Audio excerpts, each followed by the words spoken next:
자, 2월 24일 웹개발 수업 시작할게요.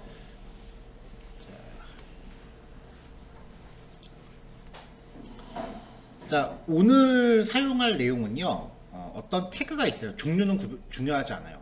스타일시트는 대부분 태그의 종류를 가리지 않고 적용을 해요. 이 태그 안에 있는 내용들에 대해서, 이 내용에 대해서 글자 모양을 설정하는 거예요. 글자 모양을 흔히 폰트라고 합니다. 왜 우리가 그 파워포인터나 워드 같은 거 할 때 보면 궁서체, 바탕체 이렇게 글자 모양 선택하잖아요. 그런 것들을 폰트라고 합니다.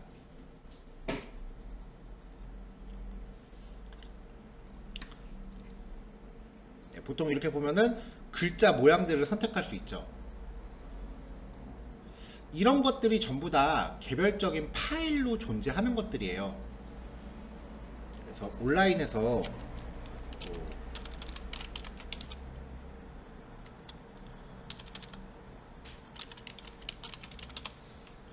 이렇게 폰트라고 검색을 하면은 뭐 아무거나 이제 들어가 볼게요.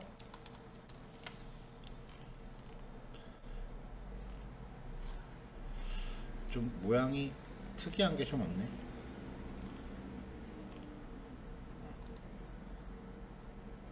네, 이런 모양의 글꼴. 글자를 썼을 때 이제 이런 모양으로 이제 설정이 되는 거죠. 얘는 좀 디자인 이쁘네요. 자, 이런 식으로 이제 하는 건데, 폰트라고 하는 거는 파일을 내려받아요. 전에도 그 우리 폰트 태그 할 때 이야기를 했었는데,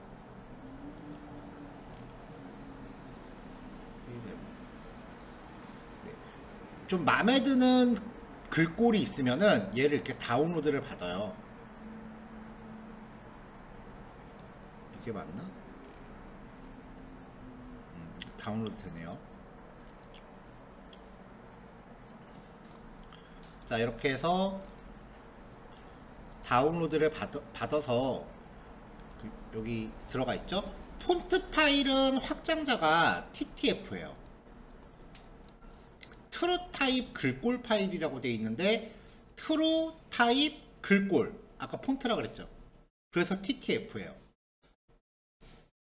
이렇게 내려받은 파일을 마우스 우클릭해서 설치라고 하는 메뉴를 선택을 하면은 이 글꼴이 내 컴퓨터에 깔립니다. 네, 지금 제 반대쪽 모니터에서 설치 과정이 나와갖고 여기 화면에 안 나왔는데 설치가 됐어요.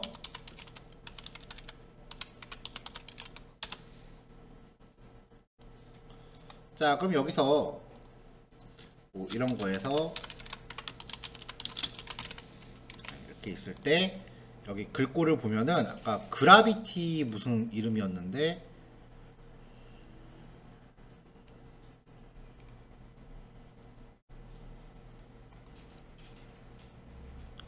아, 요거였네요. 네. 자, 이렇게 하면은 이제 글자 모양을 선택할 수 있게 되는 거죠.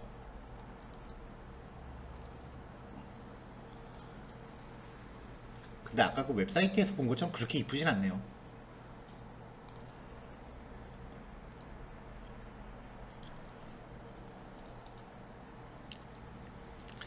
자, 저런 것들을 이제 웹페이지에 적용하는 방법이에요.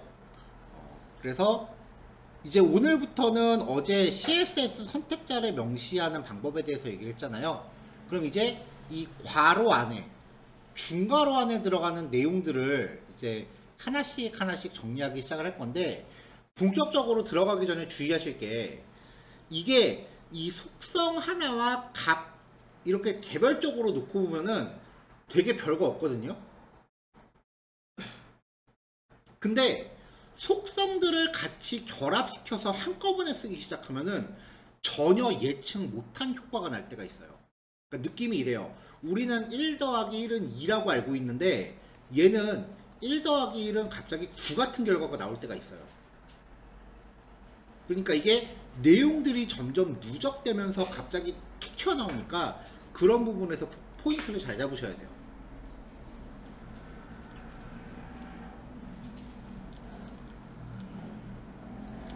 자, 폰트 패밀리 속성입니다. 글꼴의 이름을 쉼표로 구별합니다. 만약에 글꼴 이름에 공백이나 빼기 기호가 포함되면은 이름을 따옴표로 감싸야 됩니다.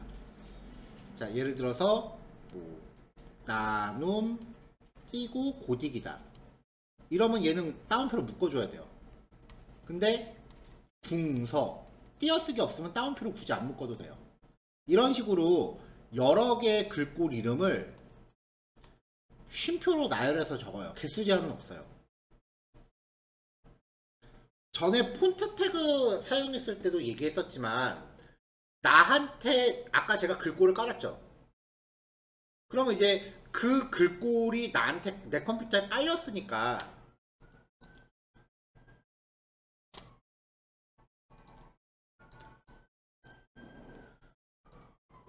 자, 제가 지금 이렇게 첫 번째 예제를 열었는데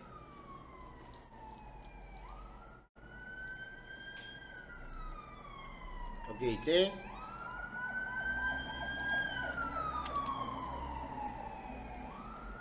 글꼴을 아까 그 설치했던 글꼴 이름을 적용을 해볼게요. 이렇게요. 자, 이렇게 해서 이제 웹페이지 결과가 나오는지 봅시다.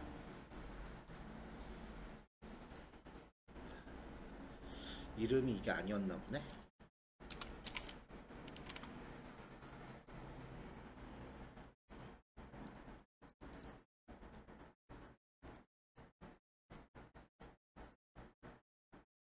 아, 얘가 한글을 처리 못하는구나. 영문 폰트라서 한글을 처리 못해서 그래요.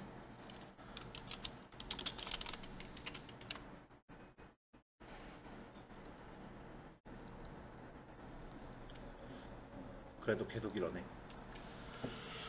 자, 이름이 띄어쓰기가 들어가는 게 맞을 것 같은데. 아, 이제 적용되네요. 자, 지금 이 글꼴이 제 컴퓨터에 설치를 했기 때문에 이 웹페이지가 이 글꼴을 사용해서 이렇게 보여주는 거예요. 근데 만약에 여러분들이 이 웹페이지에 접속을 하면 지금 여러분들은 이 글꼴이 없죠. 그러면은 그 웹브라우저가 얘 없네? 그럼 차선책 이걸 사용을 해요. 이것도 없으면 그 옆에 거 차선책을 사용하겠죠. 네, 그런 용도로 글꼴을 여러 개를 이렇게 이름을 나열합니다. 그러니까 사용할 때 이뻐 보인다고 무조건 쓰면 안 돼요. 내 사이트에 접속한 사람이 설치되어 있을 것 같은 글꼴을 써야 되는 거지, 내 눈에만 보인다고 제대로 보이는 게 아니라는 거죠.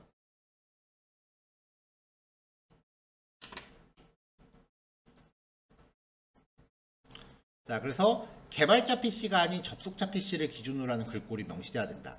접속하는 사람들 컴퓨터에 깔려 있는 걸 써야 돼요. 그래서 접속자한테 글꼴이 설치되어 있지 않으면 정상적으로 표시되지 않습니다. 자, 그 다음에 폰트 사이즈, 글자 크기입니다. 우리 HTML에서 할 때는 1부터 7까지밖에 설정을 못했죠. 근데 얘는 그 1부터 거의 무한대까지의 숫자 값을 쓸 수 있어요. 얘는 그냥 단순히 단계만 지정을 했는데 여기는 이제 1픽셀이라고 하는 단위를 쓸 수 있어요. 대부분 요즘 웹사이트는 기본 글꼴이 14픽셀 정도로 잡고 가요. 여러분들이 그 MS 워드나 파워포인터 같은 데서 쓰는 단위는 포인트라고 해서 PT라고 하는 단위예요. 그 단위도 쓸 수 있어요.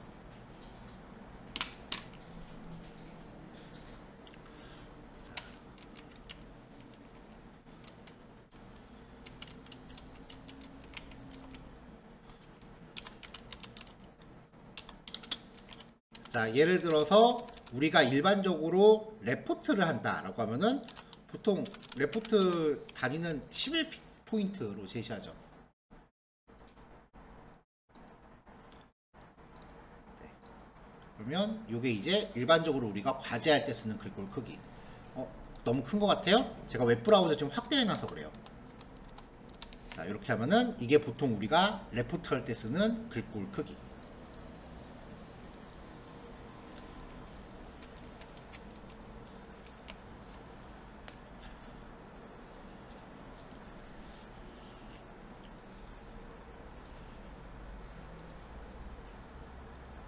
자, 다시 돌아갑시다. 자, 그 다음 이제 폰트 스타일이라고 하는 값이 있는데요. 글자의 기울임 여부입니다. 이탈릭이라고 작성하면은 약간 기울인 꼴이 되고요. 노멀이라고 하면은 그 일반적인 글자 모양이에요. 근데 기본값이라고 되어 있는 애들이 있는데 얘네들은 이 속성을 굳이 사용하지 않을 경우에 글자가 옆으로 누워 있겠어요? 똑바로 서 있겠어요? 똑바로 서 있죠. 글자가 이 상태로 나올 거 아니에요. 옆으로 기울진 않을 거 아니에요. 그러니까 굳이 이 속성을 쓰지 않으면은 이 노멀이라는 게 자동으로 적용된다, 그런 뜻이에요.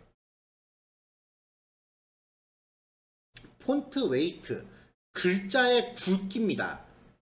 단어로 적을 때는 보더, 볼드, 노멀, 라이트, 라이터. 더 굵게, 굵게, 보통, 얇게, 더 얇게. 혹은 숫자 값으로요. 100에서 900까지 해서 100단위 숫자를 써요. 100, 200, 300, 400, 500, 600, 700, 800, 900 이런 식으로요. 일반적으로 400이 노멀에 해당을 해요. 칼라는 어제 많이 봤죠? 라인 헤이트, 한 줄의 높이입니다.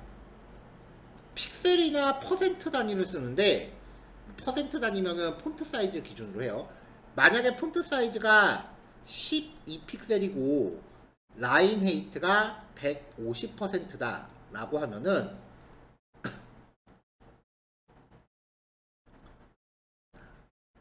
자, 12에 150%면 18이거든요.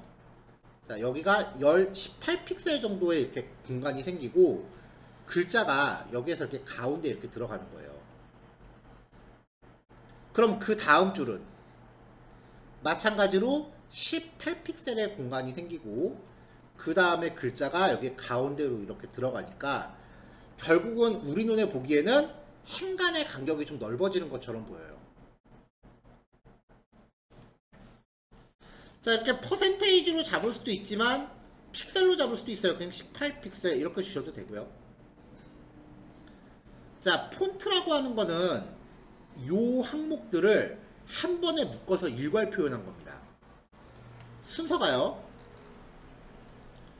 스타일, 웨이트, 사이즈, 슬래시 하고 라인 헤이트, 그리고 패밀리, 폰트 패밀리, 요런 순서예요. 근데 이렇게 일괄적으로 쓰는 경우는 거의 없고요. 개별적으로 쓰는 경우가 더 많아요.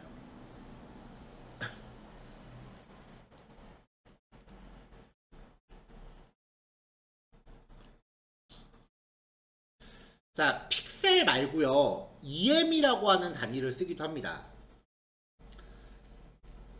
이 글자 관련 속성들은 HTML 태그가 보통 이렇게 중첩이 되죠. 편의상 바깥의 거를 부모라고 하고요. 안쪽에 있는 애들을 자식이라고 합시다. 부모한테 부여된 글꼴 관련 특성들은 그 안에 있는 자식 태그들한테도 그대로 상속이 돼요. 그러니까 나는 이 패런트한테 열심히 글자 크기 때려 박으면은 이 차일드도 그걸 그대로 같이 적용받아요. 자, 그때 패런트한테 글자 크기를 100픽셀이라고 줘요. 그러면은 이 안에 있는 애들이 글자 크기가 100픽셀일 거 아니에요. 그럼 얘도 글자 크기가 100이겠죠. 근데 점 차일드 한테는 0.5 EM이라고 줘요. 그러면은 이 EM이란 단위가요, 부모가 갖고 있는 걸 기준으로 해서 상대적인 수치예요.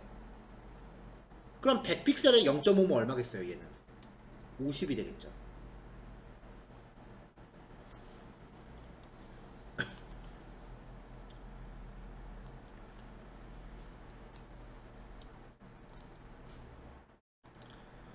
자, 예제 한번 볼게요.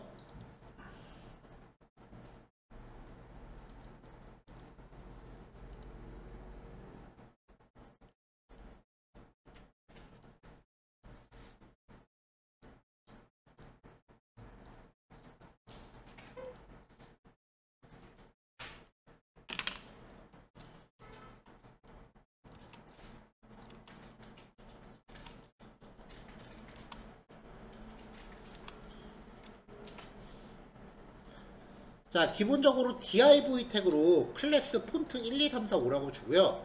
안에 내용들을 적어놨어요. 현재 아무런 스타일도 적용되어 있지 않기 때문에 글자는 이렇게 기본 모양대로 나올 겁니다. 자, 여기서 바디 태그한테 글자 크기를 40으로 줬어요. 되게 크게 준 거예요. 그러면 이 바디한테 주면은 그 안에 있는 자식 요소들도 다 상속받으니까 이 안에 있는 애들이 글자 크기가 다 40이 되겠죠. 그러면 글자가 좀 커졌어요. 큼지막하게 만들어 놓고 시작합시다. 자, div 태그인데 클래스가 폰트 1인 거, 폰트 패밀리, 바탕, 궁서, 굴림, 폰트 사이즈는 0.8. 0.8이면은 40픽셀 기준으로 80%가 되는 거죠. 그럼 좀 작아지겠죠? 작아졌죠? 자, 바탕체 마음에 안 들면 궁서체 갈까요? 네, 뭐 취향껏 쓰시면 되겠죠. 자, 그 다음에 폰트 2, 폰트 스타일 이탈릭 여기거든요. 저장하면 기울인 꼴이 됩니다. 기울인 꼴 됐죠? 위에는 다시 바탕체로 돌린 거고요. 자, 폰트 여기 세 번째 폰트 웨이트 볼드 굵게 나오죠? 자, 라인 웨이트 80. 자, 80픽셀짜리 가상 그 공간을 만들어 놓고 거기에 40짜리 글자를 중앙에 넣는 거예요. 한 줄의 높이가 커지는 거죠. 자, 이걸 이제 일괄적으로 사용할 때 이렇게 들어가요. 그냥 폰트라고 하고요. 굵게 기울인 글자 크기 50에 라인 웨이트 100픽셀 폰트 패밀리 궁서. 그래서 굵게 이탈릭 글자 크기 50에 그럼 여기 한 줄 높이는 100이라 그랬죠? 그 다음에 궁서체 나왔죠. 근데 이렇게 일괄적으로 쓰는 게 좀 헷갈린다면 그냥 이거 굳이 일괄적으로 안 쓰고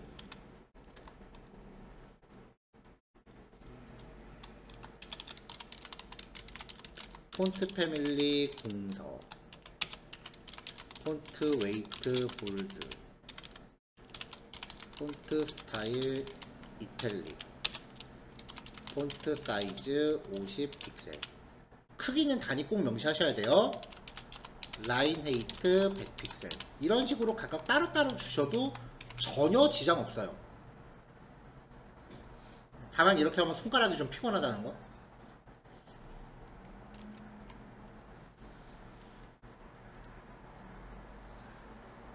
자, 이렇게 이제 일괄 지정도 가능하다는 거 알아두시면 되고요.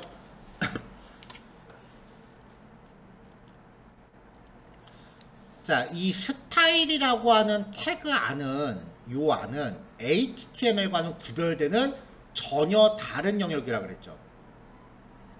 그래서 주석 스타일도 달라요.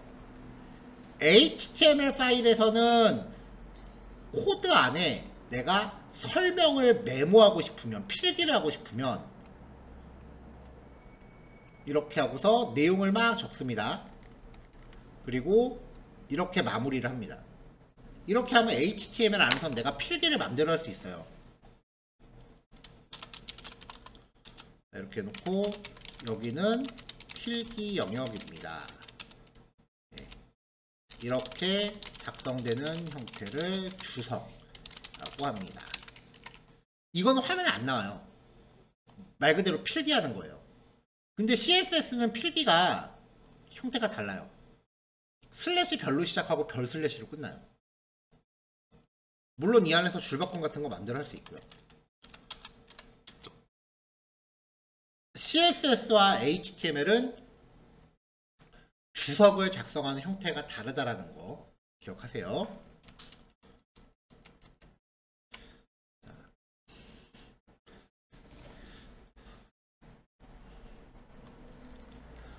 자, 이 글꼴에 대해서 이야기를 했는데 내가 아무리 이쁜 글꼴을 내 컴퓨터에 깔았다고 해도 접속한 사람이 그걸 설치하지 않으면 의미가 없다 그랬죠. 그러면 사용할 수 있는 게 정말 제한적이 되잖아요. 그래서 그 웹페이지 개발 방식이 이제 발전을 하면서 내가 만약에 웹사이트를 하나 만들어요. 그럼 여기에 내가 만든 HTML이 있을 거 아니에요.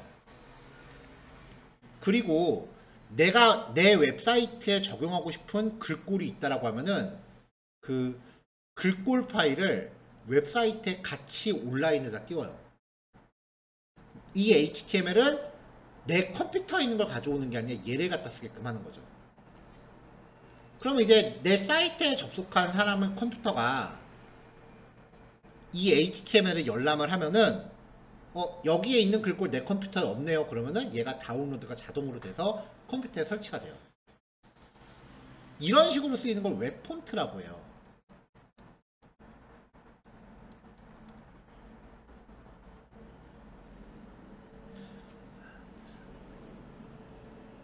자, 근데 이제 이게 이론적으로는 아무 글꼴이나 이렇게 웹 폰트로 변환해서 쓸 수가 있는데, 이 글꼴이라고 하는 게 저작권에 굉장히 민감해요. 유료 글꼴 잘못 썼다가는 진짜 한 소프트웨어 저작권이 보통 벌금 3천만 원이거든요. 그러니까 글꼴 하나 잘못 써서 포스터 하나 만들었을 뿐인데 그냥 바로 전화 와요. 진짜 글꼴 저작권 되게 민감합니다. 그래서 구글에서 라이센스가 무료인 글꼴들만 그냥 지네 사이트에 올려버렸어요. 구글에다가. 그러니까 여러분들 사이트에 힘들게 글꼴 설치하지 말고 구글에 등록되어 있는 글꼴 끌어다 쓰세요 라는 식으로 그냥 무료로 제공을 하고 있어요. 자, 그게 이제 웹 폰트라고 하는 형태예요. CSS에서 폰트 패밀리 속성으로 지정한 글꼴이 접속자의 PC에 설치되어 있지 않으면 고르게 표시되지 않는 문제를 해결하기 위해서 폰트 파일을 온라인에 올려두고 접속자 PC에 설치되어 있지 않은 경우 웹상의 글꼴을 내려받아 사용할 수 있는 기법이다. 직접 만들 수도 있지만 최근에는 구글에서 제공하는 것을 쓰는 추세다. 그래서 font.google.com이라고 들어가면 이런 사이트가 나와요. 여기서 쓰고 싶은 거를 찾는 거예요. 근데 이것도 유행이 좀 있는데 요즘은 노토산스라고 하는 글꼴을 많이 써요. 우리나라들은. 이게 무슨 글꼴이지라고 생각을 했었는데 나중에 찾아보니까 예전에 한글 HWP 거기에 본고딕이라는 글꼴이 있었거든요. 얘래요.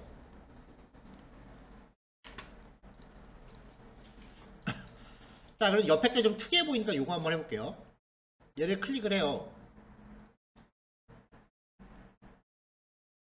자, 쭉 그러면 이렇게 미리 보기가 나오죠.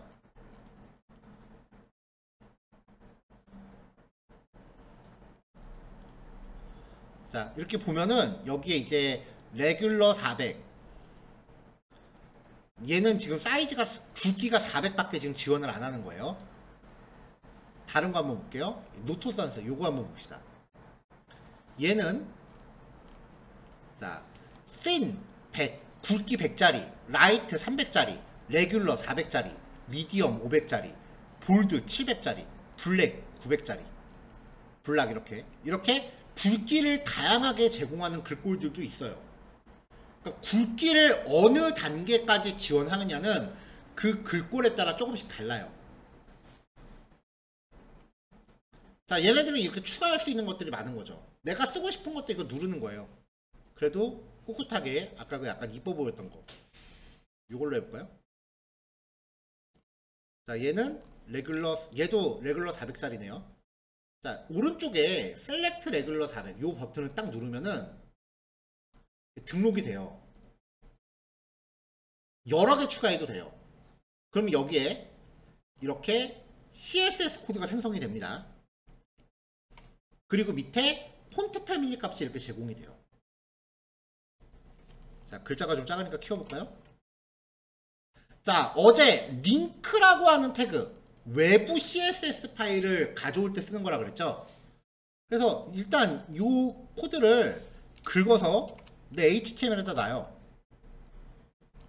여기 위에다가 이렇게 짜란 하고 이렇게 놔요.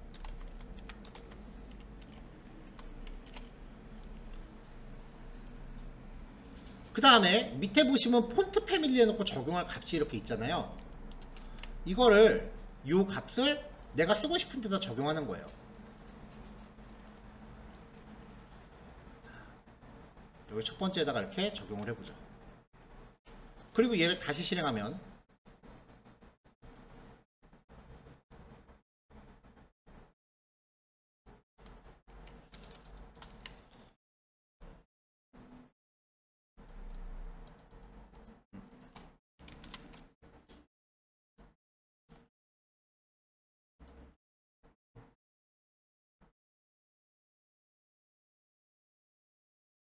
DIV1의 폰트 패밀리.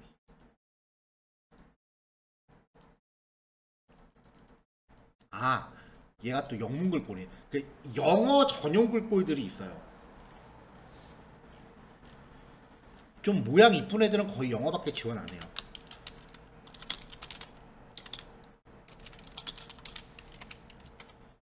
타임이라고 적어야죠. 네, 이렇게 바뀌죠. 근데 이 웹폰트라는 거는 이제 이렇게 쓰면은 글꼴을 이제 구글에서 가져오는 거기 때문에 모든 사람이 다 똑같은 모양으로 볼 수가 있어요. 예전에는 이렇게 특이한 글꼴을 보여주고 싶으면은 이거를 포토샵에서 그림으로 이미지로 만들었거든요. 근데 이제는 그렇지 않아도 되는 거죠. 대신에 폰트 종류를 너무 다양하게 쓰면은 웹페이지 로딩 속도가 좀 느려요. 자, 예제 파일에서는 이제 여기선 그 노토산스, 그 봉고딕체 그거를 사용해서 써봤습니다. 나눔 고딕과 노토산스 뭐 이런 애를 한번 써봤어요. 근데 사용하는 방법은 아까 보여드렸으니까 여기서 이렇게 여러가지 글꼴을 한번 사용을 해봤는데 아까 쓰는 방법 한번 보여드렸으니까 여러분들이 마음에 드는 거 직접 쓰셔도 좋을 것 같아요.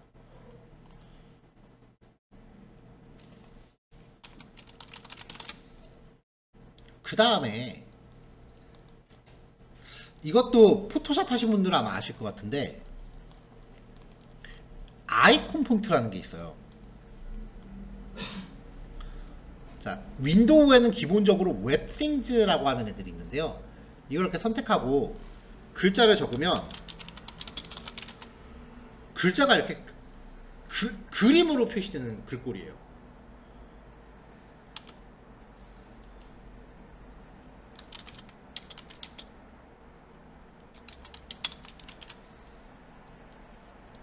자, 이거 글꼴 다시 바꾸면 일반적인 글꼴로 바꿔볼게요. 이렇게 적은 거예요. 이게 각각의 글자들한테 각각의 글자들을 아이콘으로 매칭시켜 놓은 글꼴들이 있어요. 근데 아까 제가 사용했던 글꼴들 일반적으로 그렇게 많이 쓰는 것 같나요? 예, 좀 그리고 좀 옛날 티 팍팍 나죠.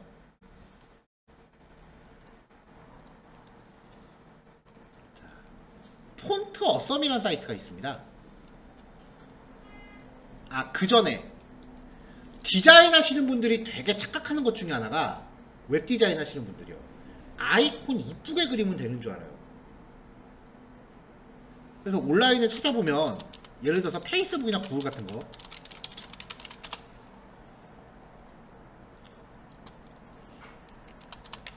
네, 아이콘을 그러니까 페이스북 아이콘 이런 식으로 그리는 사람들이 있어요. 자기가 직접 약간 좀 이쁘게 만들겠다라고 하는 거죠. 이렇게 그리는 거. 물론 페이스북인 거 우린 다 알아.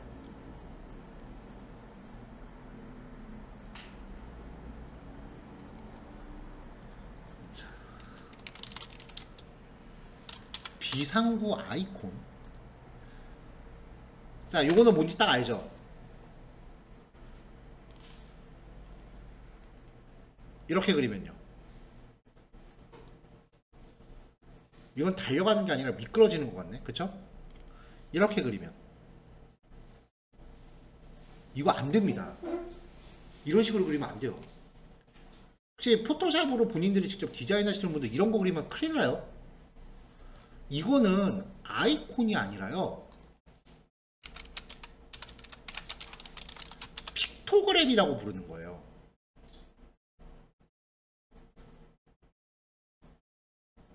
그러니까 얘는 아이콘이 아니라 일종의 상형 문자예요. 그러니까 전 세계적으로 약속을 잡아놓은 규약이에요. 그러니까 아까 페이스북 아이콘 제가 이런 거 보여드렸잖아요. 만약에 입장 바꿔 생각해봐. 여러분들이 회사를 차렸는데 여러분들 회사 로고를 누가 지 맘대로 바꿔. 그 고소도 가능해요. 그래서 아이콘 같은 거는 일단은 물론 디자인적으로 좀 이쁘게 만들고 싶어서 그런다라는 거니까 다들 묵인하고 넘어가긴 하지만 원래대로면은 이런 우리가 흔히 아이콘이라고 부르는 것들은 표준이 다 정해져 있다는 거예요.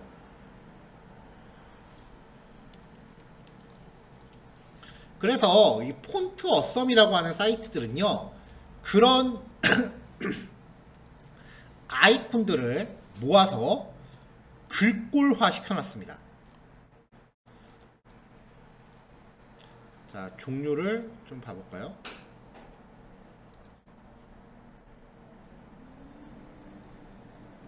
페이지 이동이 안 되나? 올류.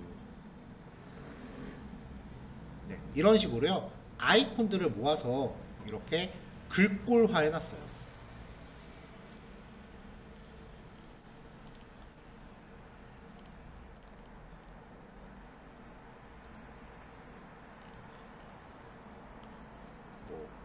화살표 종류, 아니면 비즈니스 종류,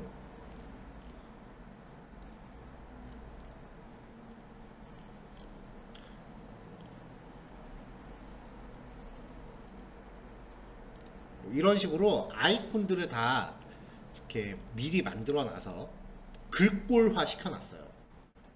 그리고 얘네들을 전부 하나하나 CSS 클래스로 만들어 놨어요. 그래서 얘네 사용 방법은 이거예요. 만약에 이런 아이콘을 쓰고 싶으면은 아무 태그나 넣고 이런 클래스 넣으세요. 그럼 안에 알아서 채워줄게요.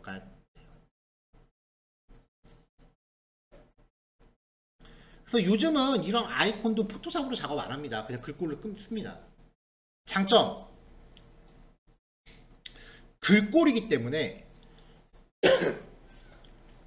만약에 이거를 포토샵에서 이미지로 그렸다면 사이즈를 늘리면 이미지 자글자글하게 깨져요. 근데 글꼴이기 때문에 사이즈 설정이 자유로워요. 내 맘대로 폰트 사이즈로 사이즈 주면 돼요. 단점, 글자이기 때문에 색깔을 다양하게 주지 못해요. 여기는 빨간색으로 주고 밑에는 노란색으로, 그게 안 돼요. 단색으로 밖에 안 돼요.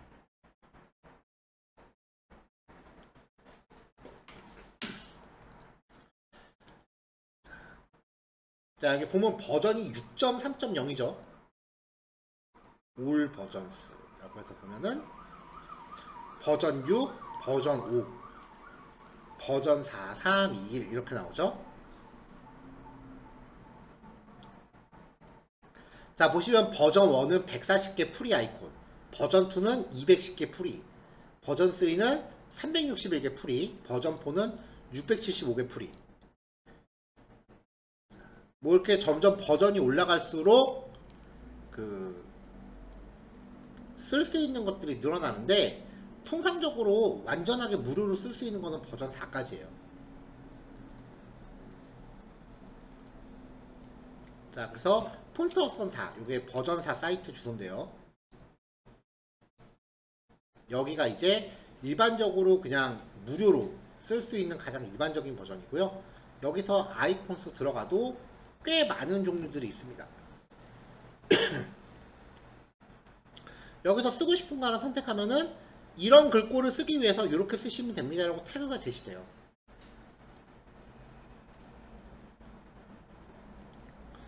자, 그래서 사용하실 때는 이 폰트 어썸 사이트 접속해서 중간 부분에 다운로드 버튼 눌러요.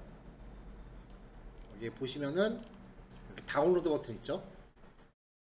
이걸 누르면은 CSS 폴더랑 폰츠라고 하는 폴더가 압축된 파일로 들어와요.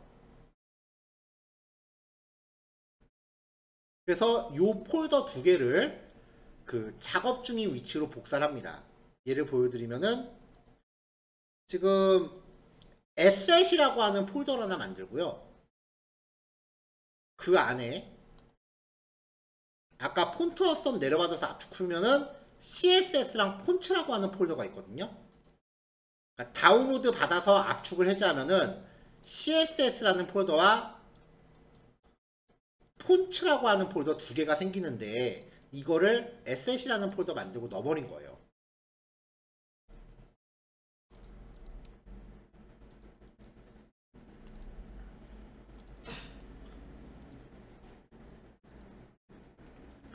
자, 그렇게 해서 에셋 폴더 안에 CSS라는 폴더가 있다 그랬죠?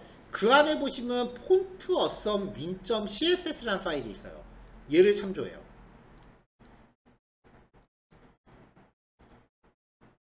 자, 여기 보면은 폰트 어썸 min.css라고 있는데 이게 파일이 두 개 있죠. 차이가 뭐냐면은 min이라고 하는 게 없는 거는 원본이에요. 줄바꿈도 잘 돼 있죠. 근데 min이라고 하는 게 붙어 있는 거는 주석과 줄바꿈 같은 거를 다 없애버린 파일이에요.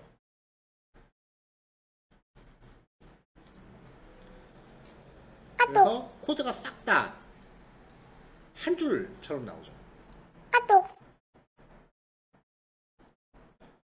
이게 내용은 똑같은데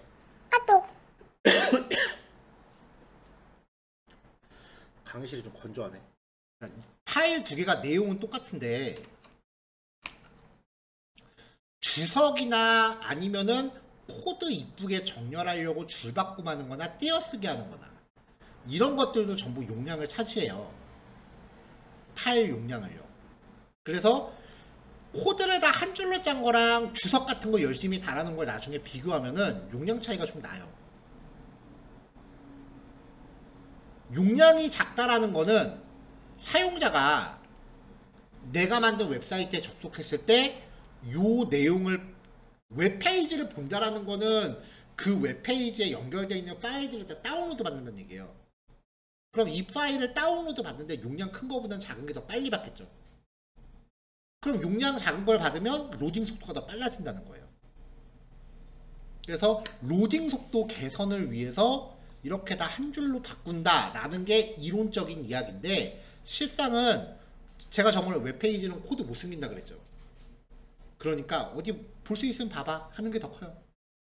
그래서 이렇게 만들면 보기 쉽잖아. 그러니까 이렇게 하는 거죠. 볼 수 있으면 봐봐 그런 식으로. 그 폰트 안에는 여러 가지 글꼴 파일들이 들어 있습니다. 자, 이렇게 해놓고 아까 그 요 사이트에서 내가 원하는 글꼴 하나를 선택해서 써보는 거예요. 이건 PDF 파일 아이콘이네요. 요걸 이렇게 코드를 복사해서 적용을 해보는 거죠. 자, 이렇게. 자, 그냥 태그만 쓰면 네, 이렇게 나와요. 글자니까 당연히 까만색으로 나오고 기본 글자 크기 나오겠죠. 근데 헬로월드라는 클래스를 하나 더 추가해서 글자 크기 200, 색상은 내가 주고 싶은 색상. 밑에 하나 더 복사했으니까 얘도 똑같이 클래스 줘볼까요? 이렇게 주면은 이제 글자 크기와 색상은 내가 줄 수 있다는 거죠. 단점은 아까 말했다시피 단색밖에 못 준다. 사이즈를 아무리 크게 줘도 안 깨져요. 글자니까. 이미지였으면 이 정도 크게 했으면 아마 벌써 여기 자글자글하게 깨질 거예요. 그러니까 얘가 더 장점이 많은 거죠. 그리고 포토샵으로 이런 거 그리려고 하면 되게 귀찮아요.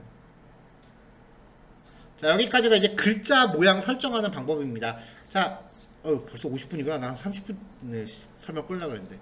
자, 10분 쉬시고요. 요거 실습하시면 되고요. 한 8시 20분쯤에 이어서 할게요.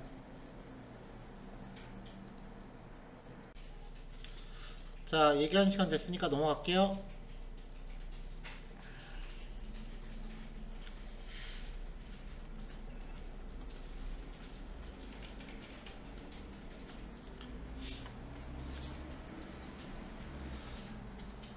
자, 전교시에 봤었던 게 이제 글자 모양을 구성하는 거였다면요. 이번에는 이제 문단의 통째로 지정하는 거예요. 자, 첫 번째 속성은 텍스트 얼라인입니다. 텍스트의 가로축 정렬이에요. 왜? 그 워드 같은 거 보면 이런 아이콘 있죠? 이렇게 돼 있고 가운데 있고 오른쪽에 있고 요거예요. 자, 그래서 이 문단 속성들이기 때문에 HTML 태그 중에서도 문단을 구성하는 태그 있었죠. H1부터 H6, 그 다음에 UL하고 OL 안에 있는 LI 태그, 그 다음에 P 태그, div 태그, 이런 애들한테 적용하는 거예요. 그럼 그 안에 있는 텍스트들이 정렬이 돼요. 텍스트 인덴트, 첫 번째 줄에 대한 들여쓰기예요. 자, 중요한 특성 하나 얘기할 겁니다. CSS에서 숫자 그리고 단위, 예를 들면은 15픽셀 뭐 이런 식으로 표현하는 거 있죠. 네. 이런 식으로 수치값이 적용되는 게 값이 두 종류예요. 첫 번째는 크기를 설정할 때, 두 번째는 위치를 설정할 때. 아까 말했던 폰트 사이즈 같은 거 있었죠. 그런 거는 크기죠. 근데 텍스트 인덴트, 들여쓰기예요. 여기 첫 번째 글자가 얼마만큼 들여써지냐 그거를 설정하는 거거든요. 그럼 이건 크기가 아니고 위치에 가깝죠. 크기 관련된 수치값들은 플러스 값밖에 갖지를 못합니다. 그렇잖아요. 상식적으로 크기가 마이너스 값을 가질 수가 있을 리가 없죠. 근데 위치에 관련된 값들은 플러스 값과 마이너스 값을 같이 가질 수 있어요. 자, 지금 이렇게 두 줄이 있을 때 들여쓰기라고 하면 우리 상식적으로 이쪽 방향으로 이동하죠. 이게 플러스 값이에요. 마이너스 값을 주면 어떻게 되겠어요? 반대로 이동하는 거예요. 내어쓰기가 되는 거죠. 이거 중요한 특성이니까 잘 기억을 하세요. 이건 이따가 추가 보충 설명할게요. 코드 보면서. 텍스트 데코레이션, 밑줄, 윗줄, 취소선, 깜빡임 효과. 논이라고 하면 아무것도 없고요. 언더라인, 밑줄, 오버라인, 위에 줄, 글자 위에 줄 가는 거. 라인 스로우, 취소선, 블링크가 깜빡임인데 블링크는 크롬 계열에선 동작을 안 해요. 그러니까 차라리 없다고 생각하시는 게 나아요. 자, 버티컬 얼라인, 무엇을 기준으로 한 세로축 위치예요. 자, 기본적으로 그림을 이렇게 넣었다고 쳐요. 그리고 그림 옆에 글자를 같이 적어요. 그러면은 그림과 글자는 아래줄 기준으로 정렬이 돼요. 이런 식으로요. 이때 이 그림한테, 얘가 기준이니까 그림한테 버티컬 얼라인 속성을 줍니다. 탑, 미들, 보통. 자, 그림이 이렇게 있을 때 그림한테 버티컬 얼라인 탑을 주면은 글자가 위에 선을 기준으로 같이 들어가요. 버티컬 얼라인 미드를 주면은 그림과 가운데 선을 기준으로 이렇게 들어가요. 자, 레더 스페싱, 글자 간의 간격이에요. 자간이라고 부르고요. 워드 스페싱, 단어 간의 간격이니까 띄어쓰기 간격을 조절해요.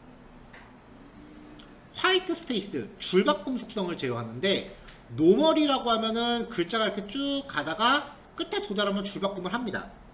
기본값이에요, 노멀이. 근데 노랩이라고 하면은 쭉 가다가 줄바꿈을 안 해요. 옆으로 뚫고 가요.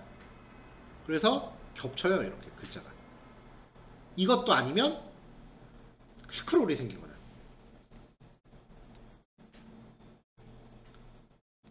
자, 워드랩, 화이트 스페이스 노멀인 경우 줄바꿈을 하는 거라 그랬죠. 줄바꿈을 할 때 기준을 단어나 글자로 바꿔요. 자, 노멀 기본값. 자, 브레이크 워드는 단어 단위로 줄바꿈을 하고요. 브레이크 올은 글자 단위로 줄바꿈을 해요. 이게 무슨 말인지 쉽게 설정을 해보면은,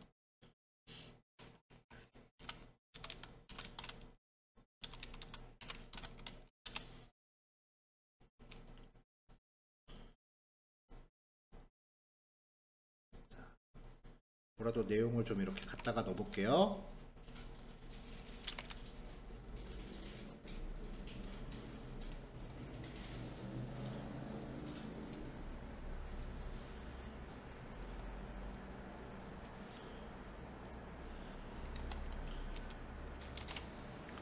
자, 지금 여기 보면은 요소에게 부여해야 된다라고 하는데, 지금 보면은 그냥 끝에 도달했을 때 바로 바뀌었잖아요.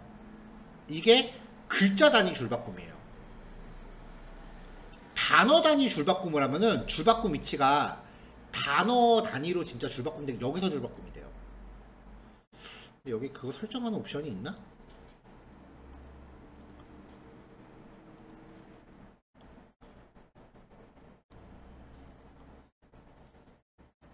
이건 양쪽 맞춤이고, 워드에는 그 그 특성을 못 찾겠네요. 한글은 그게 있는데 워드는 그게 없네요. 이따 웹페이지로 같이 봅시다.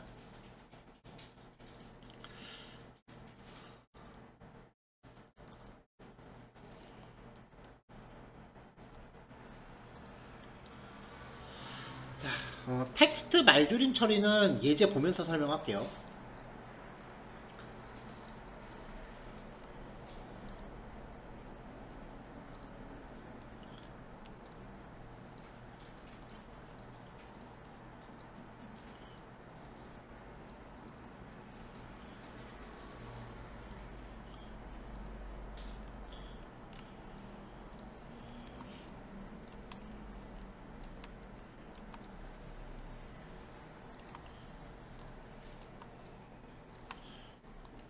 자, 일단 아까처럼 이렇게 기본적으로 쭉 놔뒀고요. 여기에 제가 img 태그로 그림을 하나 넣었어요.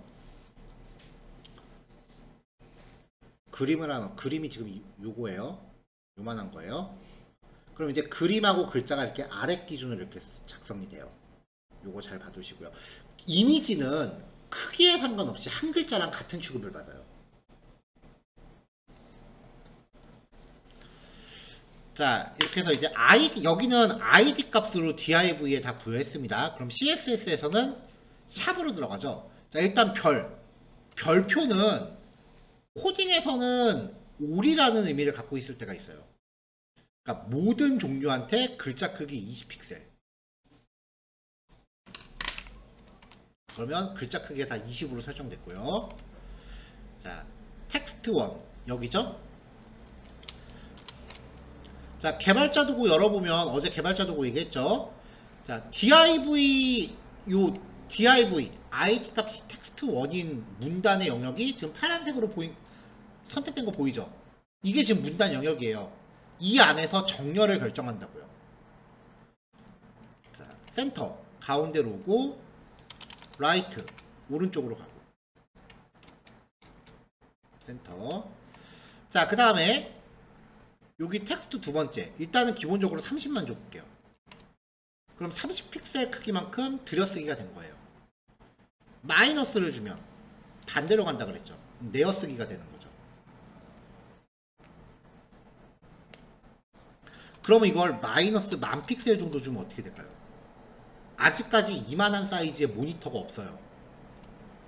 지금 제가 쓰고 있는 모니터의 전체 가로의 상도가 1980밖에 안 돼요. 근데 10,000픽셀이면은 모니터가 요만하게 있다라고 하면 이게 1980이면 마이너스 10,000픽셀이면은 한 10배 정도 요 정도 될 거 아니에요. 그러니까 글자를 화면밖에 안드로메다로 던져버리는 거죠. 그럼 아예 안 보이죠. 그렇다고 해서 코딩상의 글자가 사라졌나요? 코딩상에 이게 사라졌나요?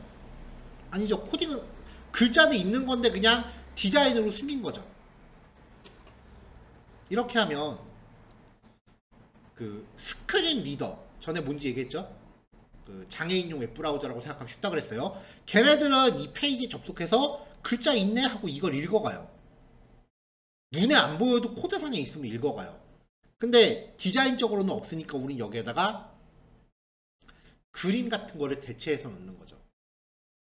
그러니까 이게 기능은 다소는 들여쓰기인데 실제 응용은 웹 접근성을 확보하기 위한 디자인 요소로 쓰인다고요. 이런 식으로 전혀 엉뚱하게 쓰이는 경우가 있어요. 물론 이건 나중에 여기에 배경 이미지를 처리하는 속성하고 같이 들어가요.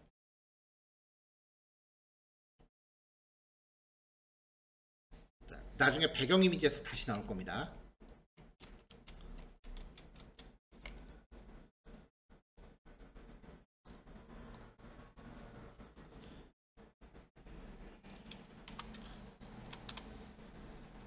자, 텍스트 데코레이션 언더라인 여기 문단 관련 3이에요. 밑줄 여러 개를 동시에 줄 거면 띄어쓰기로 구별하시면 됩니다. 오버라인 위에 줄 라인 스로우 취소선 하나만 쓰고 싶으면 그냥 하나만 쓰시면 되고요. 여러 개 쓰고 싶으면 순서 상관없이 띄어쓰기로 구별하시면 돼요.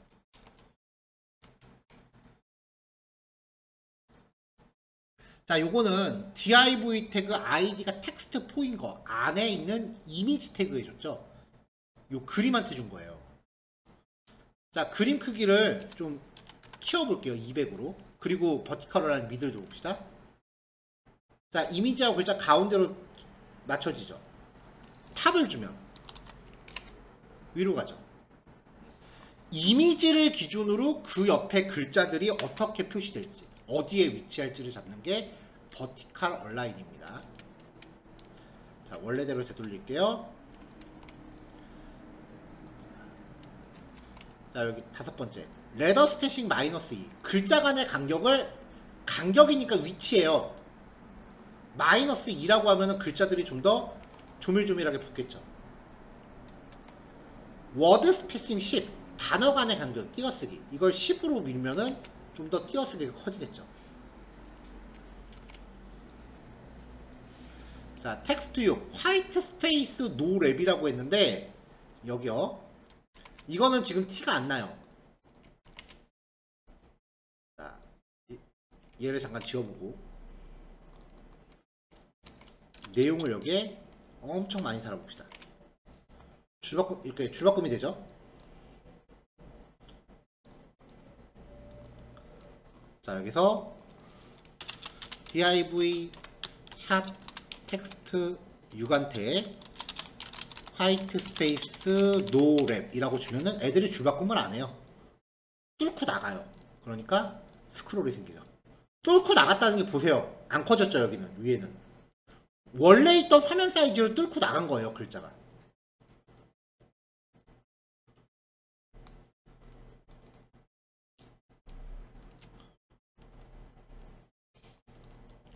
자, 워드랩에 대해서 좀 더 보충 예제입니다.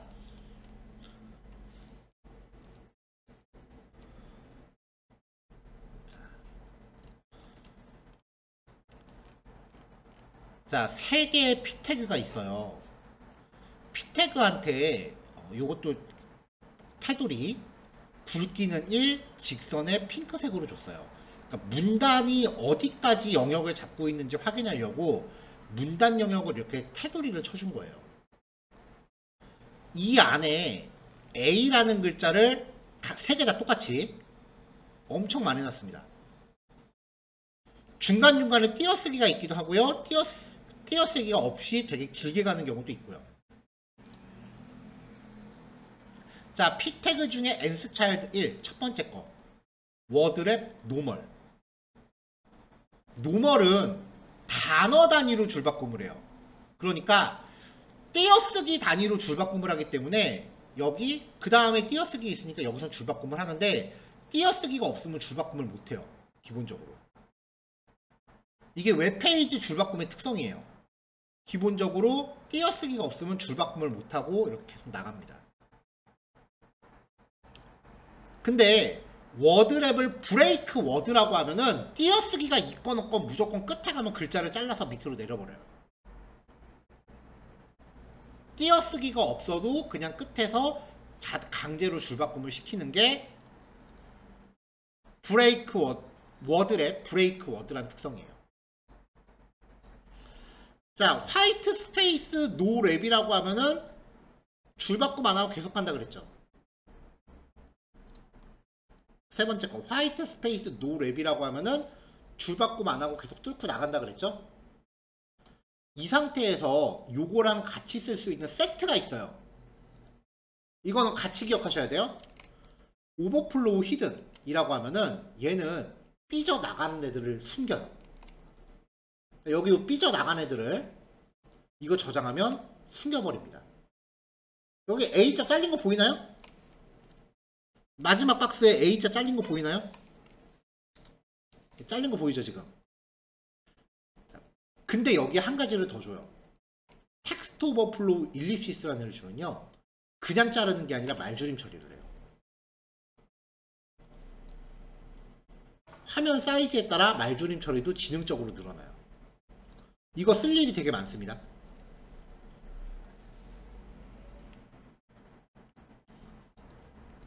자, 여기까지가 이제 문단 관련된 특성들이고요. 나머지는 예제 파일이 4개인데 요게 오히려 그 내용이 한 세트니까 요거는 이제 마지막 교시 할게요. 자, 요거 예제 2개인데요. 지금 40분이니까 9시까지 체크해 보시고 10분 쉬었다가 9시 10분에 봅시다.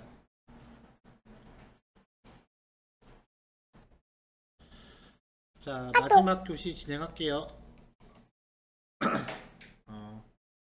줌 접속 나가신 분들 지금 다시 접속하신다 그러니까 잠깐 기다렸다가 할게요. 자, 이슬비님은 들어오셨고 아직 한 분 안 들어오시긴 했는데 뭐 마냥 기다릴 수는 없으니까 시작을 할게요. 이게 줌이 그 접속해놓고 아무것도 안 하고 있으면 한 40분 정도 있으면 자동으로 꺼져요. 그래서 그거 방지하려고 쉬는 시간에 웬만하면 화면을 꺼놓았는데 그동안 제가 까먹고 안 꺼놓은 거예요. 원래 쉬는 시간에 화면을 꺼놔야 끊김없이 이어갈 수 있거든요. 자, 여태껏 진행할게요. 자, 마지막 효과인데요. 텍스트 섀도우입니다. 이게 CSS에서 주는 효과들을 가만히 보면은 상당수가 포토샵을 대체할 수 있는 효과들이에요. 요거 같은 경우는 포토샵 하시는 분들은요, 드롭 섀도우 라는 효과랑 그 다음에 이너 섀도우라고 하는 효과가 있어요. 이 효과예요. 이게 글자에 대해서 적용이 되는 거고요. 글자에 대해서는 드롭 섀도우 효과만 적용이 돼요. 나중에 문단 자체에 적용하면은 이너 섀도우도 가능하긴 합니다. 자, 글자가 만약에 이렇게 있다고 쳐요. 이렇게 글자가 이렇게 있다고 쳐요. 좀 굵게 표시할게요. 이때 이 뒤에 그림자가 생기는 거예요. X 오프셋은 그림자의 X축 방향이고요. 플러스 값으로 주면은 이 방향으로 가요. 마이너스 방향이면 반대로 가겠죠? Y 오프셋은 본체와 그림자의 세로축 거리고요. 플러스 값이면은 아래 방향으로 가요. 마이너스 값이면 위로 가겠죠? 그러니까 예를 들어서 3픽셀, 3픽셀이라고 하면은 본체에서 한 3픽셀 정도 떨어진 곳에 그림자가 이렇게 생기는 거죠. 이런 식으로. 자, 이렇게 하면은 그림자가 마치 칼처럼 자른 것처럼 딱 떨어져요. 그 상태에서 블러 라디우스라고 하는 값을 픽셀 단위로 주면은 그림자의 번짐 정도가 생겨요. 마지막으로 컬러는 그림자 색깔. 일단 요것만 넣고 봅시다. 밑에 거는 조금 이따 보고요.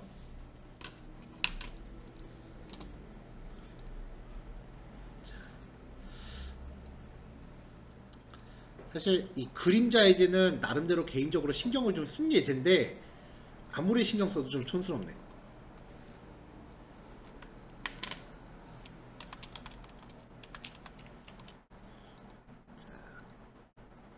자, 이렇게 글자를 적었어요. 글자 굵게, 폰트 크기 40에, 그 다음에 가운데 정렬.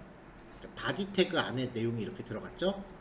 자, 그 다음에 단어를 text1이라는 클래스로 html5를 감싸고 css3는 text2라는 클래스로 여기를 감쌌고 and amp 세미콜론은 사실 굳이 안 넣어도 되기는 해요.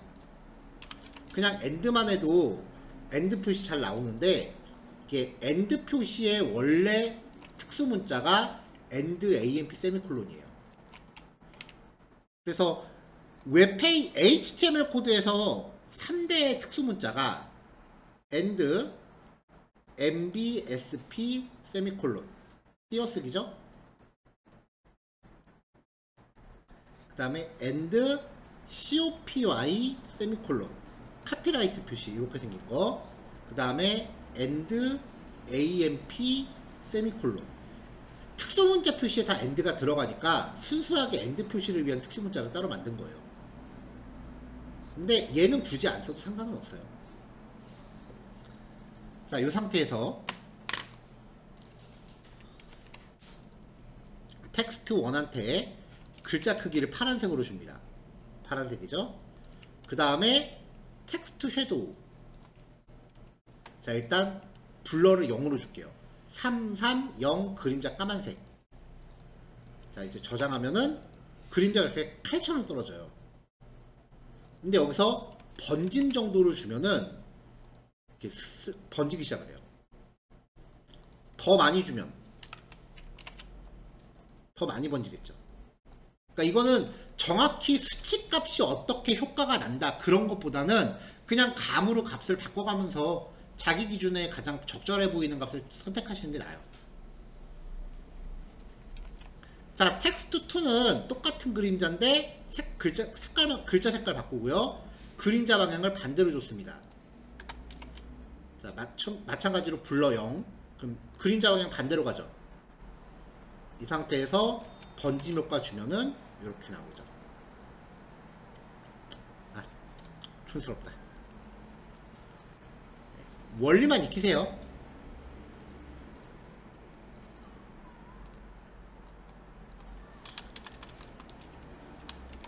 자, 똑같은 예시인데요.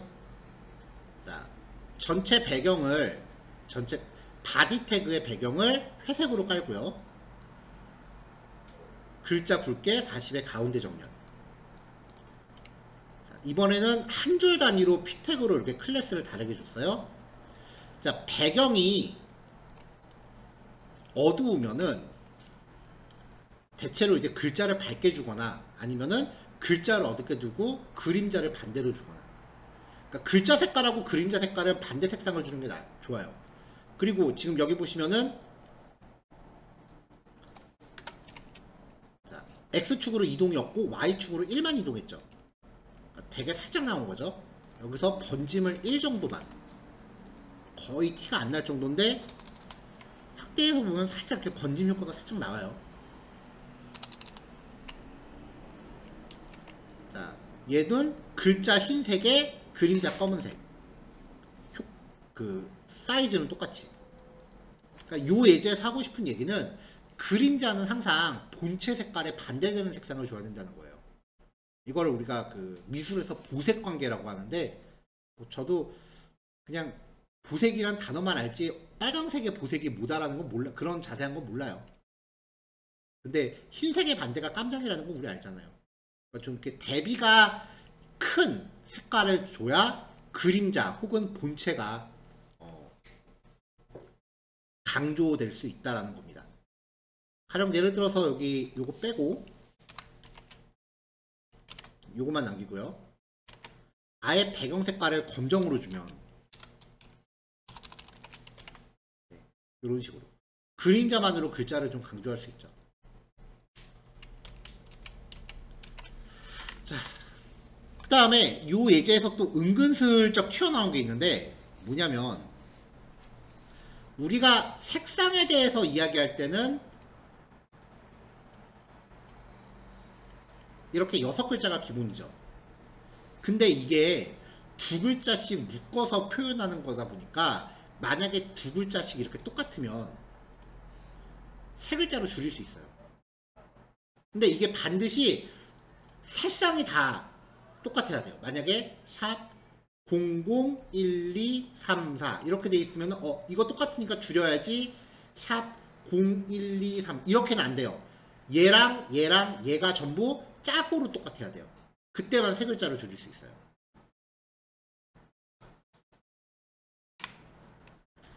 자, 세 번째 예제.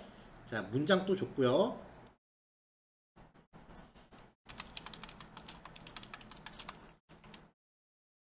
자, 배경 색깔은 초록색 계열로 줬어요. 네, 이렇게 부여하고요. 자, 글자 흰색에 그림자도 흰색입니다. 그럼 아예 보일 리가 없죠. 근데 그림자가 지금 1픽셀 정도 아래로 내려와 있는 상태긴 해요. Y축으로 지금 1픽셀 내려왔으니까 진짜 점 하나만큼 내려온 거긴 하죠. 이 상태에서 번짐 정도를 좀 크게 주면은 약간 빛나는 것처럼 보여요. 아예 그림자를 1도 움직이지 않고 주면은 아예 글자가 이렇게 네온 사인처럼 보입니다. 여기서 아예 글자랑 배경 색깔을 똑같이 일치시키면 이런 효과가 나는 거죠. 근데 여전히 좀 촌스럽긴 합니다. 나중에 여러분들 작품 만드시면 그때는 좀 저보다 이쁘게 만들 기대할게요. 자, 두 번째 거. 글자 흰색에 형광 초록색으로 줬고요. 위치 적당히 줬고요. 그 다음에 세 번째 거. 글자 까만색에 그림자 흰색. 살짝씩 움직이고 블러 4 정도로 주고요. 이렇게 약간 글자가 그 네온 사인 같이 좀 빛나는 효과를 주고 싶으면은 제일 나이스한 거는 그림자를 이동시키지 않고 이 블럭감만 좀 크게 주는 거예요. 어쨌건 원리는 알겠죠? 자, 마지막이에요.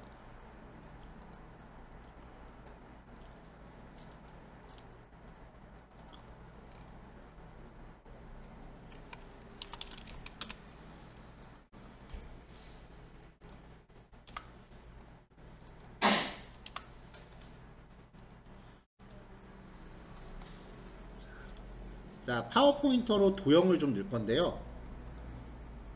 얘네들을 제가 투명도를 좀 줄게요. 자, 하나. 그 다음에 이번에는 다른 도형. 얘도 투명도. 그 다음에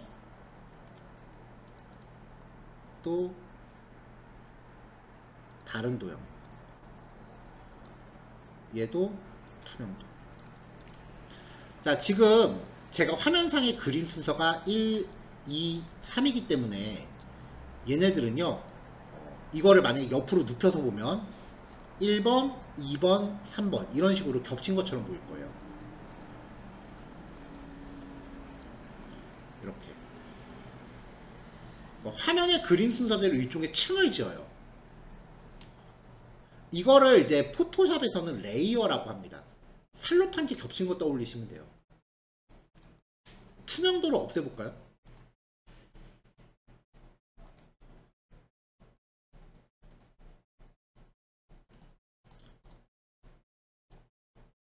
자, 겹쳐졌다는 게 딱 보이죠? 그림자도 이 관계가 성립이 돼요. 이걸 포토샵에서 이제 레이어라고 해요.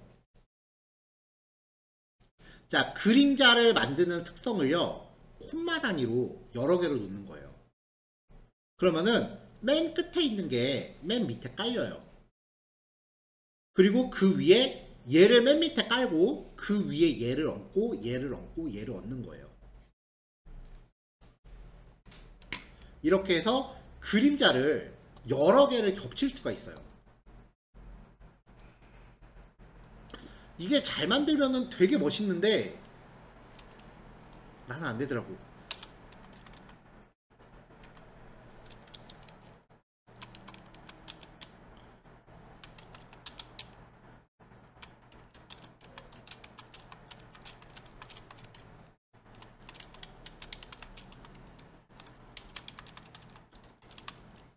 자, 일단 배경 색깔 깜장에 글자 크기는 아까랑 똑같이 좋습니다.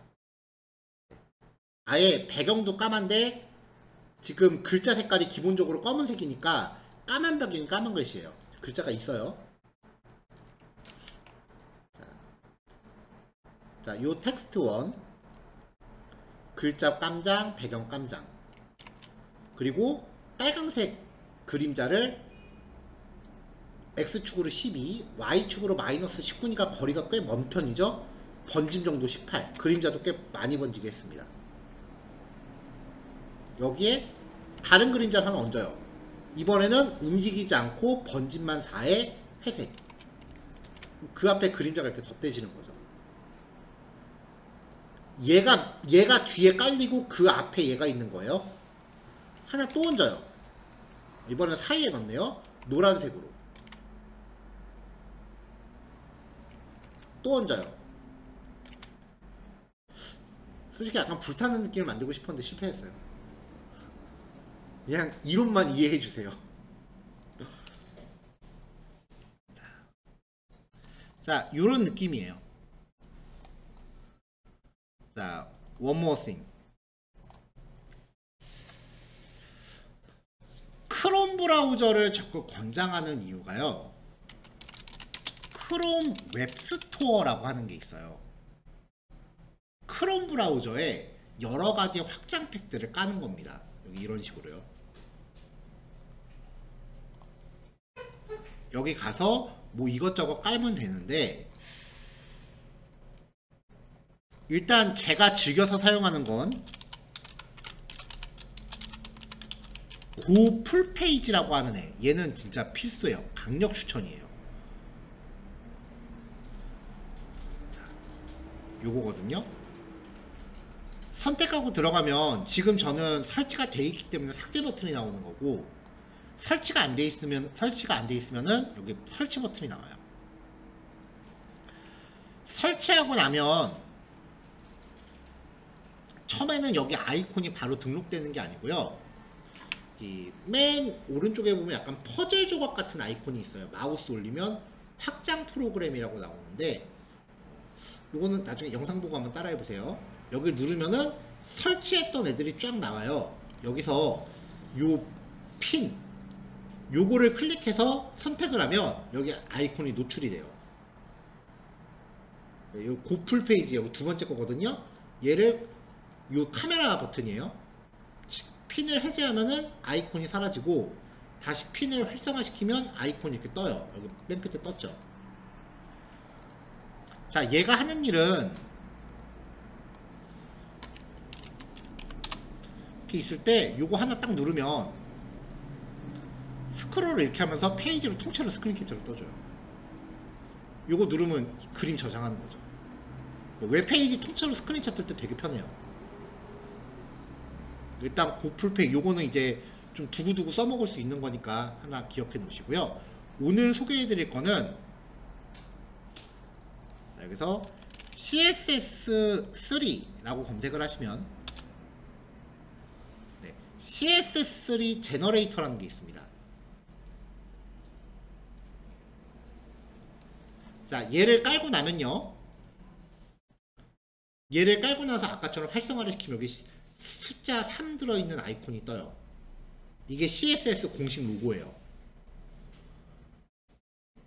자, 얘를 딱 누르면 이런 게 뜨는데, 첫 번째가 오늘 배운 텍스트 섀도우입니다. 첫 번째 기능이요. 자, 글자는 뭐 여기 샘플 두는 거고, 자, 호리존탈 오프셋, 호리존탈이 가로축, 버티칼은 세로축. 이거 화면 더 확대를 못해요. 자, 이렇게 해서, 호리존탈이 세로인가 보다. 자, 이렇게 하면은 왔다 갔다 움직이죠? 적당히 위치 잡아주세요. 얘도 움직이죠? 적당히 위치 잡아주시고, 번짐도 적당히 잡아주세요. 색깔 적당히 주세요. 투명도도 줄 수 있어요. 이렇게 여기를 움직이면은 밑에 CSS 코드가 실시간으로 바뀔 거예요. 이거 복사해서 적당히 선택자 만들어주고 복붙하면은 끝. 나머지 것들은 아직 진도 안 나갔으니까 나중에 진도 맞춰서 하나하나 봅시다. 네, 요거면은 오늘 마지막 교시 수업이 끝납니다. 이걸로 해서 좀 본인들이 좀, 근데 얘는 그 익스플로러용 코드까지 같이 만들어주기 때문에 지금 여기 보시면 코드가 3줄이거든요.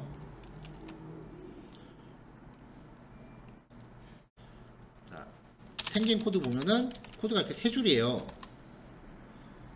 선택자는 여러분들이 뭔가 하나 만들고 넣으셔야 돼요. 선택자는 뭔가 하나 만들고 그 안에다가 이렇게 넣으셔야 됩니다. 자, MS 필터라는 거 오늘 안 배웠죠? 필터라는 것도 안 배웠어요? 오늘 우리가 한 건 텍스트 섀도우 하나죠. 자, MS래요. 이건 딱 봐도 마이크로소프트 전용이다라는 느낌이 팍팍 나잖아요. 그쵸? 코드 맨 뒤에 보면은 요거는 익스플로러 8용, 얘는 익스플로러 5.5부터 7까지래요. 자, 가운데 줄에 있는 거 뒤에 보면은 파이어폭스 3.5 이상, 오페라 9 이상, 사파리 1 이상, 크롬 익스플로러 10이래요. 그러니까 위에 거랑 아래 거는 요즘은 찾아볼 수 없는 브라우저들이니까 과감하게 날려도 돼요. 요 정도를 선별하실 수는 있어야 돼요. 이렇게 하면 이제 오늘 우리가 배운 코드 값이 나오죠. 요 RGBA라는 요 표기법은 나중에 따로 설명할게요. 그럼 요거랑 색상이죠. 자, 만약에 내가 그림자를 중첩하고 싶다. 플러스 보이시죠? 누르면 그림자가 한 겹 더 생겨요. 자, 탭 2로 가서 그림자 이렇게 넣고, 자, 여기 희미하게 핑크색 위에 파란색 움직이는 거 보이죠? 이렇게 해서 그림자를 또 쌓을 수도 있어요. 이런 식으로. 계속 강조하지만 쓰는 방법은 알려드릴 수 있는데 이쁘게 만드는 거 여러분 몫입니다. 자, 오늘 내용 설명 여기까지 하는 걸로 하고요. 나머지 시간 동안 각자 실습 코드 그 테스트 해보시고 정리하시면 되겠습니다. 자, 이번 주도 고생 많았고요. 다음 주에 봅시다. 네, 줌 접속 이제 해제하셔도 됩니다. 수고하셨어요.